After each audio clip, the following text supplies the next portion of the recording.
ಒಂದು ದಿನ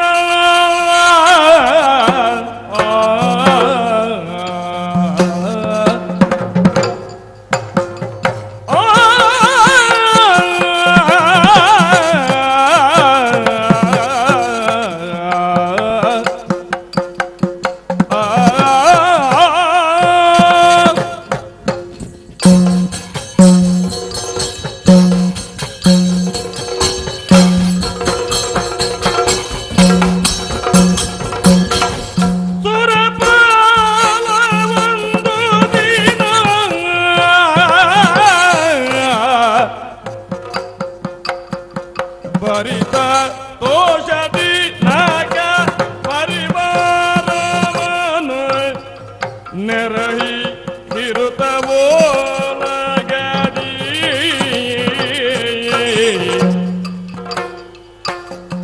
ನೆರೆದಿರಲ ಸಕಲ ಸುರ ಗರುಡ ಕೇಚರ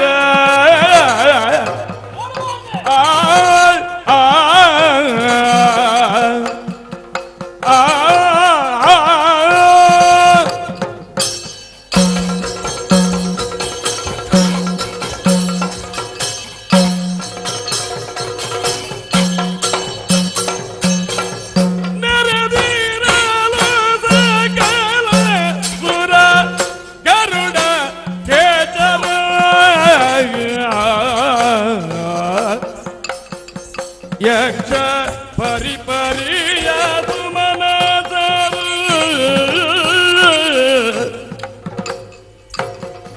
ನೆರೆಯಿ ವಿಭವದಲ್ಲಿ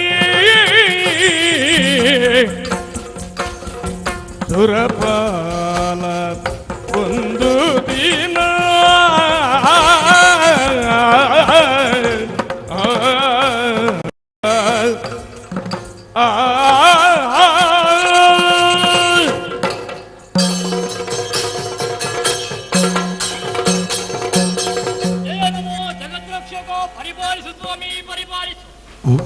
ದೇವತೆಗಳೇ, ವಿಶ್ವ ವಿರಾಟ ಪುರುಷನ ಪಾದವನ್ನೇ ಪಾತಾಳವೆಂದು, ಕಟಿ ಪ್ರದೇಶವನ್ನು ಮಧ್ಯಲೋಕವೆಂದು, ಶಿರಸ್ಸನ್ನು ಸ್ವರ್ಗವೆಂದು ತಿಳಿದವರು ವಿಂಗಡಣೆ ಮಾಡಿದರು.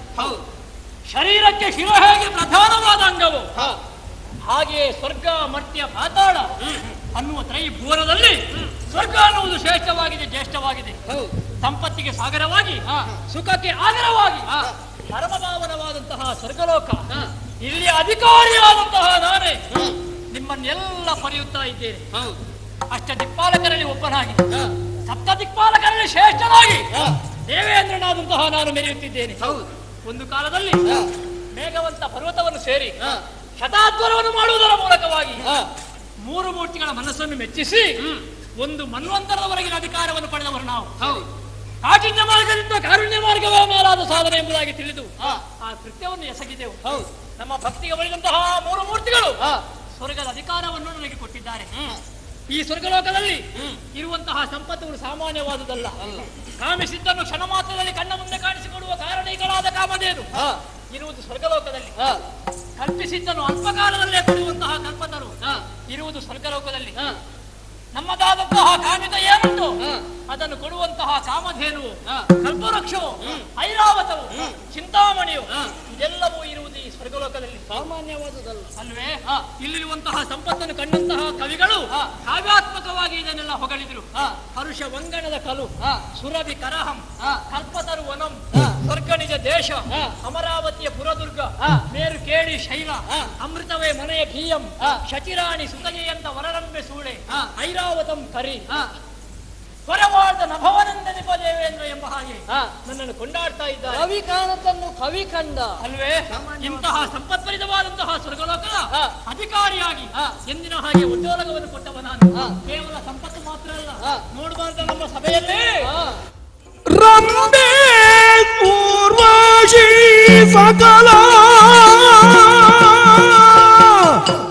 ತುಂಬೂರುಪಿನ ಗಡಡ ನೋಡಿ